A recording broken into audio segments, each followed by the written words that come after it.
Whenever I try to do a video and record the audio for it, I usually try to script something out in advance. But I'm not going to do that tonight. I'm going to just do something different and just tell this story as it comes to me. This is about a campout, an unplanned campout that my stepson David and I did at the be next to or behind the Tawas City Cemetery in Tawas, Michigan, of course.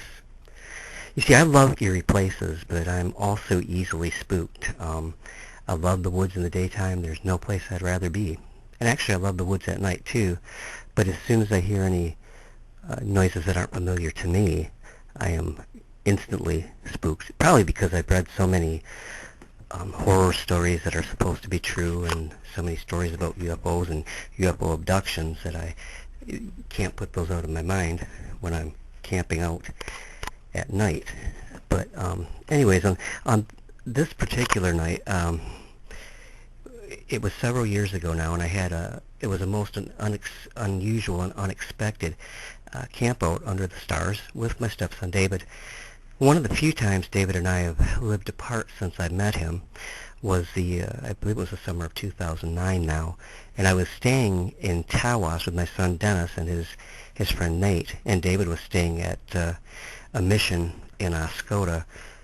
See, at this point in time, there was a certain animosity between Dennis and David, which I'm not going to go into because it doesn't exist anymore, for which I'm very thankful. It's only brought up because it's the key to understanding why David and I were without a place to go on this particular hot and sultry summer night. In Iosco County, the hospital is in Tawas, and as I said, David was living in Oscoda. But I got a call from David letting me know he was at the hospital emergency room, and this was, in the late evening, and there was some concern that he would not get done in time to get back to the mission in Oscoda, as the hospital, like I said, was in Tawas. And if a resident at the mission was not back by the time they locked the doors, which I think at that time anyways was around 9 o'clock, there was no way to get in. You would not be allowed in. It's an ironclad rule, or was anyways, that you were not allowed in until the doors reopened the next morning. Well, sure enough, David missed the deadline, and actually he missed it by quite a bit, because, but at any rate, I went to the ER to be with him, as I knew he was hurting pretty bad. David has pretty major debilitating headaches because he has hydrocephalus, with several shunt placements, but they don't work, never have worked really well for David. So anyways, I knew he was hurting, and so I went over to the ER to be there with him. But he was not released until about 1 o'clock in the morning.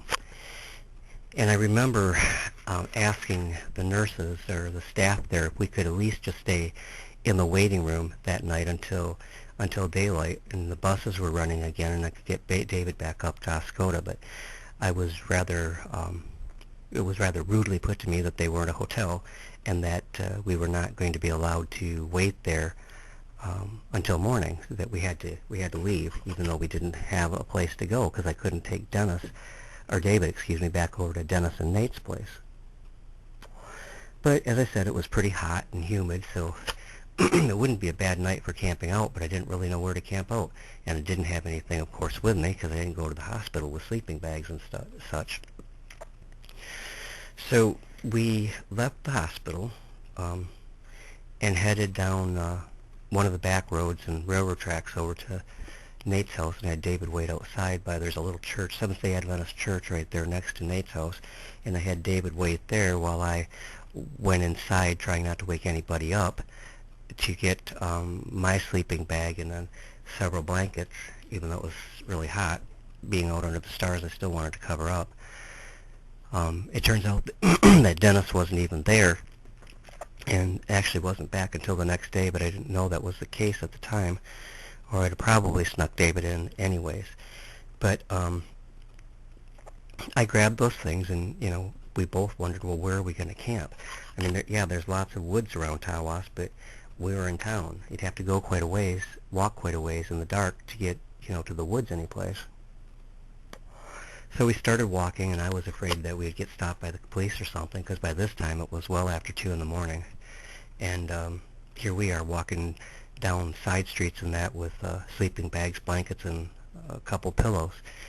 And then it occurred to me that the cemetery there in Tawas, which I often walked in with Dennis, we used to take a lot of walks there, was only about 5 blocks from where we were, and so I suggested that we head on over there to the woods by there.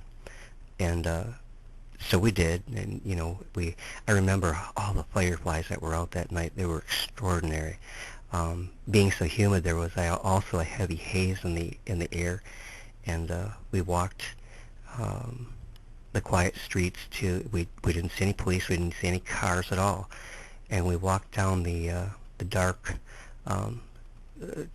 2-lane paved road to the cemetery. And I remember how eerie it looked at night. I mean, really eerie. But we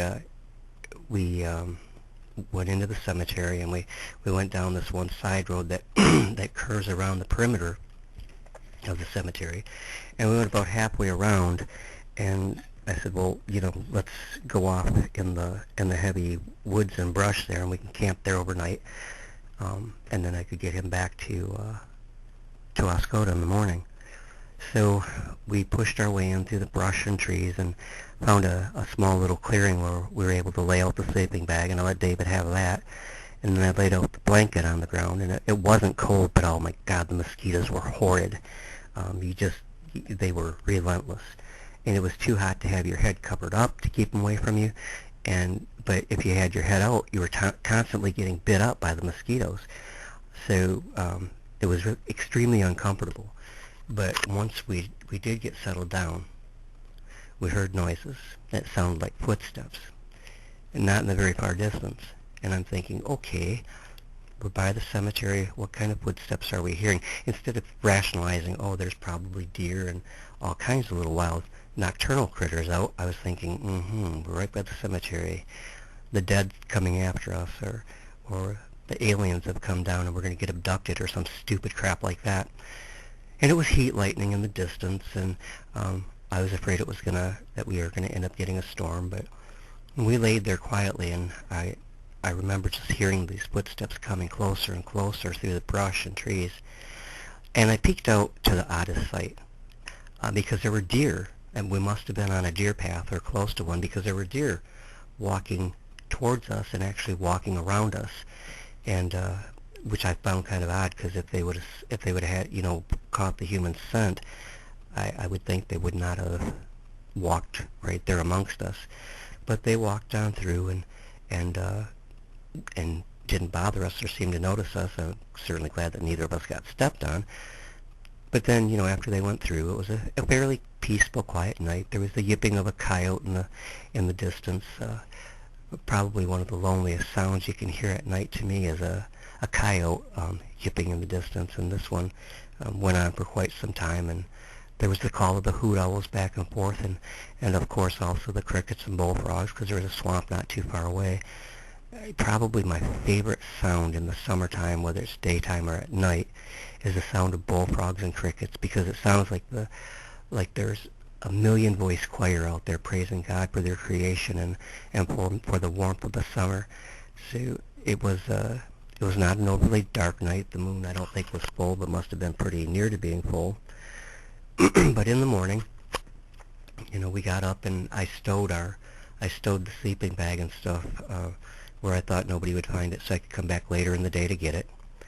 And we walked back out of the cemetery, and I think we walked on over to Walmart there in Tawas and picked up a few things to have for breakfast, and just hung out together until the buses were running, and I was able to get David on the bus and back to Oscoda. But it was a really interesting night of camping, unplanned, unusual, and not particularly eventful, but one that'll stick in my mind for a very long time. And thanks for taking the time to come here today and take a listen. You're appreciated. Thanks a lot.